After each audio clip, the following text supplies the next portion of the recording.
नमस्कार दोस्तों, आज मैं आपके सामने मुंशी प्रेमचंद की एक और नई कहानी लेके आई हूँ। तो आप इसे ध्यान से सुनिए। तो चलिए शुरू करते हैं। जिला बनारस में बीरा नाम का एक गांव है।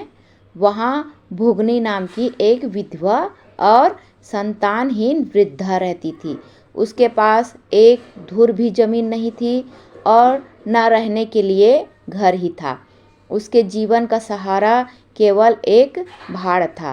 गांव के लोग प्रायः एक बेला चबैना या सत्तू पर निर्वाह करते हैं, इसलिए भुगनी के भाड़ पर नित्य भीड़ लगी रहती थी।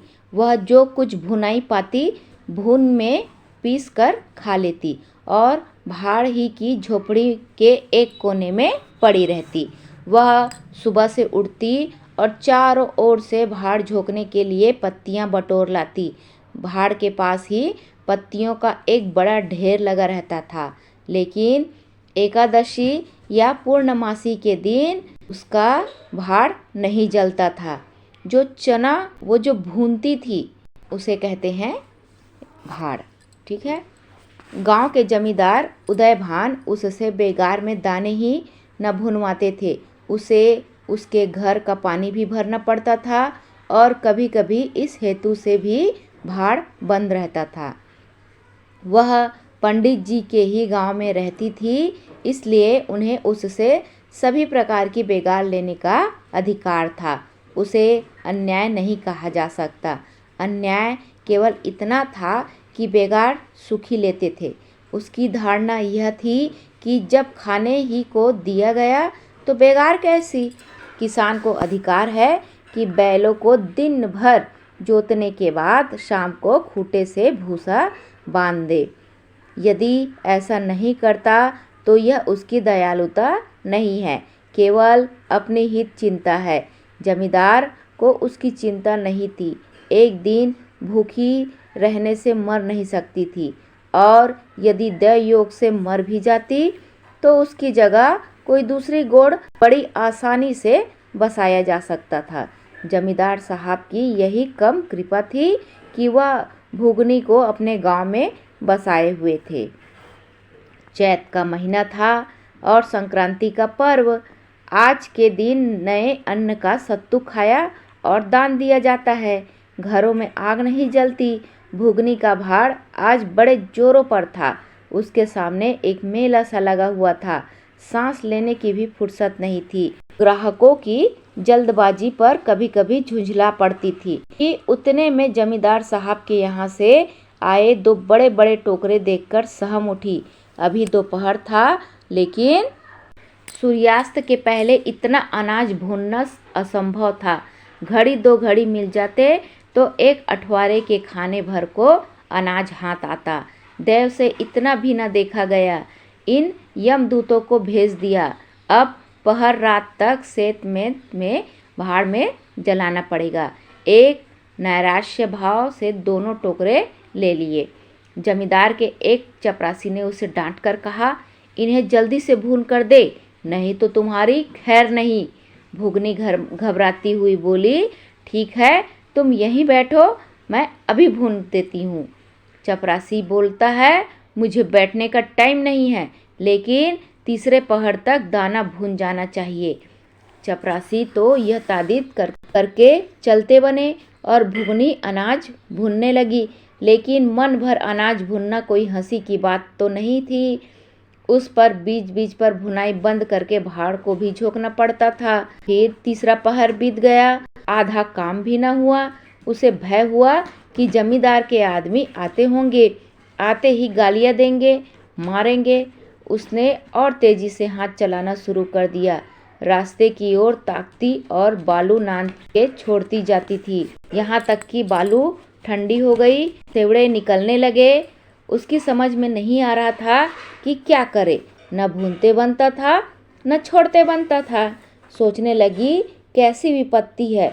पंडित जी कौन सी मेरी रोटियां चला देते हैं, कौन से मेरे आंसू पोंछ देते हैं।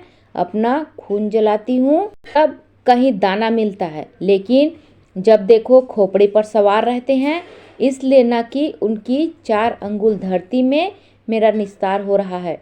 क्या इतनी सी जमीन का इतना मोल है? ऐसे कितने ही टुकड़े गांव में बेकाम पड़े हैं, कितनी बकरियां उजाड़ पड़ी हुई है, वहाँ केसर तो नहीं उपजती, फिर मुझी पर क्यों यह आठों पहर धौंस रहता है? कोई बात हुई और यह धमकी मिली कि भाड़ खोद कर फेंक दूंगा, उजाड़ दूंगा। मेरे सिर पर कोई होता तो क्या बौछारें सहनी पड़ती। भुगनी इन्हीं विचारों में पड़ी हुई थी कि दोनों चपरासी ने आकर ऊंचे स्वर में कहा, क्यों बुढ़िया, दाने भुने या नहीं? भुगनी बिल्कुल भी नहीं डरी। उन्होंने कहा, देखते नहीं, भून तो रही हूँ। चपरासी गुस्से में आकर कहता है, सारा दिन बीत गया और तुमने इतना ही अनाज न भुना? यह तू दाना भून रही है कि उसे चौपट कर रही है? यह तो बिल्कुल सेवड़े हैं, इतना सत्तू कैसे बनेगा? सत्यानाश कर दिया सारे अनाज का। अब देखना जमींदार साहब तुम्हारा क्या हाल करते हैं। परिणाम यह हुआ कि उसी रात जमींदार ने उसकी भाड़ खुदवा दी। अब वह अभागिन बुढ़िया बिना काम के रह गई। अब उसकी रोटी का कोई सहारा नहीं रहा। गांव वालों को भी भाड़ के विध्वंस हो जाने से बहुत कष्ट होने लगा। लोगों ने जाकर पंडित जी से कहा कि बुढ़िया को भाड़ जलाने की आज्ञा दे दीजिए, लेकिन जमींदार ने इस ओर कोई ध्यान ही नहीं दिया। वे अपना रौब नहीं घटा सकते थे। बुढ़िया ने उसके कुछ शुभचिंतकों ने अनुरोध किया कि जाकर किसी दूसरे गांव में क्यों नहीं बस जाते, लेकिन उसका हृदय इस प्रस्ताव को स्वीकार न करता। इस गांव में उसने अपने अधीन के 50 वर्ष काटे थे। यहाँ के एक एक पेड़ पत्ते से उसे प्रेम हो गया था।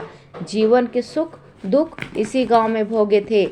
अब अंतिम समय वह उसे कैसे त्याग दे, यह कल्पना ही उसे संकटमय जान पड़ती थी। दूसरे गांव के सुख से यहाँ का दुख भी प्यारा था। इस तरह 1 महीना बीत गया। सुबह का समय था। जमींदार उदयभान अपने 2 चपरासियों को लिए लगान वसूल करने जा रहे थे। कारिंदों पर उन्हें विश्वास न था। नजराने में डांड भान, रसूल में वह किसी अन्य व्यक्ति को शरीफ न करते थे। जब उन्होंने बुढ़िया के भांड की ओर ताका तो बदन में आग सी लग गई। उनका पुनरुद्धार हो रहा था। बुढ़िया बड़े वेग से उस पर मिट्टी के लोंदे रख रही थी। कदाचित उसने कुछ रात रहते ही काम में हाथ लगा लिया था और सूर्योदय से पहले ही उसे समाप्त कर देना चाहती थी। उसे लेस मात्र भी शंका न थी कि मैं जमींदार के विरुद्ध कोई काम कर रही हूँ। क्रोध इतना हो गया, इसका समाधान भी उसके मन में न था। एक प्रतिभाशाली पुरुष किसी दीन अबला पर इतना कीना रख सकता है, उसे उसका ध्यान भी न था। वह मानव चरित्र को इससे कहीं ऊंचा समझती थी। लेकिन हाँ, हतभागिनी, तूने धूप में ही बाल सफ़ेद किए। तभी जमींदार उदयभान ने गरज कर कहा, ए बुढ़िया, किसके हुक्म से तू यहाँ भाड़ बढ़ा रही है? भुगनी ने हड़बड़ाकर इधर उधर देखा तो सामने जमींदार खड़े थे। उसे देखते ही भुगनी ने डरते हुए कहा, सब लोग कहने लगे बना लो तो बना रही हूँ। उदयभान गरज कर बोले, मैं इसे अभी तोड़ देता हूँ। यह कहकर उन्होंने जैसे ही भाड़ को एक ठोकर मारनी चाहिए, तभी बुढ़िया सामने आ गई और ठोकर उसकी कमर पर जा पड़ी। यह देखकर उसे बड़ा क्रोध आया। कमर सहलाते हुए बोली, महाराज, तुम्हें आदमी का डर नहीं है तो भगवान का तो डर होना चाहिए। मुझ गरीब को इस तरह उजाड़ कर तुम्हें क्या मिलेगा? क्या इस 4 अंगुल धरती में सोना निकाल आएगा? मैं तुम्हारे ही भले के लिए कह रही हूँ, गरीब की हाय मत लो। उदयभान गुस्से में बोला, आज के बाद तू यहाँ भाड़ नहीं बनाएगी। भुगनी रोते हुए बोली, भाड़ नहीं बनाऊंगी तो खाऊंगी क्या? उदयभान कहता है, हमने तेरे पेट का ठेका नहीं लिया है। भुगनी बोली, टहल तो तुम्हारी करती हूँ, खाने कहाँ जाऊँ? उदयभान बोला, गांव में रहोगे तो टहल करनी ही पड़ेगी। भुगनी कहती है, टहल तो तभी करूँगी जब भाड़ बनाऊंगी, गांव में रहने के नाते टहल नहीं कर सकती। उदयभान चिल्ला कर बोले, तो छोड़ दो इस गांव को और निकल जाओ यहाँ से। भुगनी तैश में आकर बोली, क्यों छोड़कर निकल जाऊं? 12 साल खेत जोतने से आसामी काश्तकार हो जाता है। मैं तो इसी झोपड़ी में बूढ़ी हो गई हूँ। मेरे सास ससुर और उनके माँ बाप दाते इसी झोपड़े में रहे। अब इसे यमराज को छोड़कर और कोई मुझसे नहीं छीन सकता। उदयभान बोला, अच्छा तो अब तू कानून भी बघाड़ने लगी? हाथ पैर जोड़ती तो मैं रहने देता, लेकिन अब तो मैं तुझे निकाल कर ही दम लूंगा।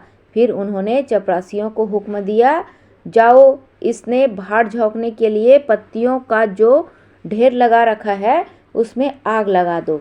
जमींदार का आदेश पाते ही चपरासियों ने पत्तों के ढेर में आग लगा दी।